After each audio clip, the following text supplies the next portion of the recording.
Hi ನಮಸ್ಕಾರ ವೀಕ್ಷಕರೇ, ತಮಗೆಲ್ಲ ಆತ್ಮೀಯ ಸ್ವಾಗತ.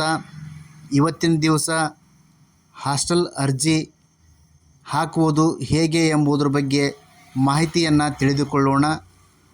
ಈಗಾಗಲೇ SC ST ಮತ್ತು OBC ಹಾಸ್ಟೆಲ್ಗಳು ಅರ್ಜಿ ಪ್ರಾರಂಭವಾಗಿದ್ದು, ಇವತ್ತು SC ಹಾಸ್ಟೆಲನ್ನು ಯಾವ ಥರನಾಗಿ ನಾವು ಅರ್ಜಿಯನ್ನು ಹಾಕಬಹುದು ಮತ್ತು ಅರ್ಜಿ ಹಾಕಲು ಯಾವೆಲ್ಲ ದಾಖಲಾತಿಗಳು ಬೇಕಾಗುತ್ತವೆ ಎಂಬುದನ್ನು ನಾವು ಇವತ್ತು ಸಂಪೂರ್ಣವಾಗಿ ಮಾಹಿತಿ ತಿಳಿಯೋಣ.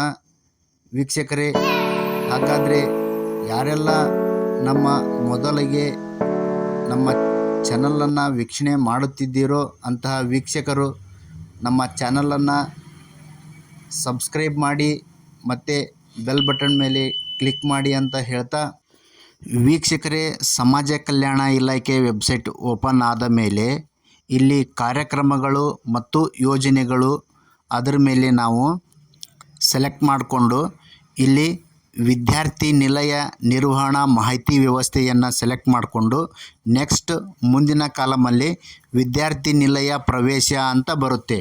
ಆ ವಿದ್ಯಾರ್ಥಿ ನಿಲಯ ಪ್ರವೇಶದ ಮೇಲೆ ನಾವು ಕ್ಲಿಕ್ ಮಾಡಬೇಕಾಗುತ್ತೆ. ವಿದ್ಯಾರ್ಥಿ ನಿಲಯದ ಪ್ರವೇಶದ ಮೇಲೆ ಕ್ಲಿಕ್ ಮಾಡಿದ ತಕ್ಷಣ ನಮಗೆ ಈ ಥರ ಆಫೀಸಿಯಲ್ ವೆಬ್ಸೈಟ್ ಓಪನ್ ಆಗುತ್ತೆ. ಇದರಲ್ಲಿ government of Karnataka department of social welfare ಅಂತ ಬರುತ್ತೆ.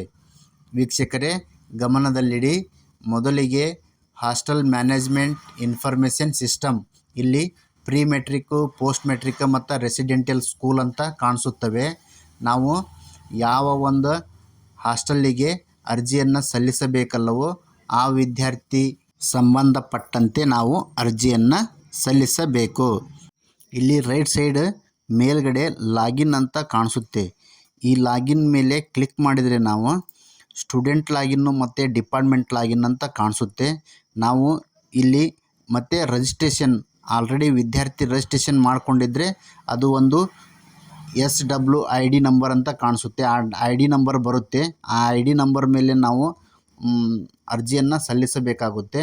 ಹಾಗಾಗಿ ಇದನ್ನು ಮುಂದಿನ ವಿಡಿಯೋದಲ್ಲಿ ತಮಗೆ ಸಂಪೂರ್ಣ ಮಾಹಿತಿಯನ್ನು ಅರ್ಜಿ ಹಾಕೋದು ತಿಳಿಸ್ಕೊಡ್ತೇನೆ ವೀಕ್ಷಕರೇ. ಈಗ ಮೊದಲಿಗೆ ನಾವು ಇಲ್ಲಿ ಪ್ರೀ ಮೆಟ್ರಿಕ್ಕು ಮತ್ತು ಪೋಸ್ಟ್ ಮೆಟ್ರಿಕ್ಕು ಎಲ್ಲಿವರೆಗೂ ಈ ಅರ್ಜಿಯನ್ನು ಸಲ್ಲಿಸಬಹುದಪ್ಪ ಅಂತಂದ್ರೆ, ಪ್ರೀ ಮೆಟ್ರಿಕ್ಕು 31/8/2025 ಅರ್ಜಿಯನ್ನು ಸಲ್ಲಿಸಬಹುದು. ಪೋಸ್ಟ್ ಮೆಟ್ರಿಕ್ಕು 31/8/2025 ಓಪನ್ ಇರ್ತವೆ. ಹಾಗಾಗಿ ಹಾಸ್ಟೆಲ್ಗೆ ಯಾವೆಲ್ಲ ವಿದ್ಯಾರ್ಥಿ ಹಾಸ್ಟೆಲ್ಗೆ ಸೇರ ಬಯಸ್ತಿರೋ ಅಂಥ ವಿದ್ಯಾರ್ಥಿಗಳು ಈಗಲೇ ಅರ್ಜಿ ಹಾಕಬಹುದು.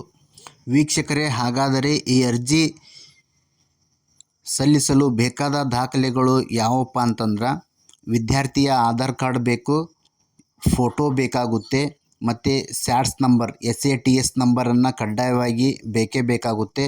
ಜಾತಿ ಮತ್ತು ಆದಾಯ ಪ್ರಮಾಣ ಪತ್ರ ಬೇಕು.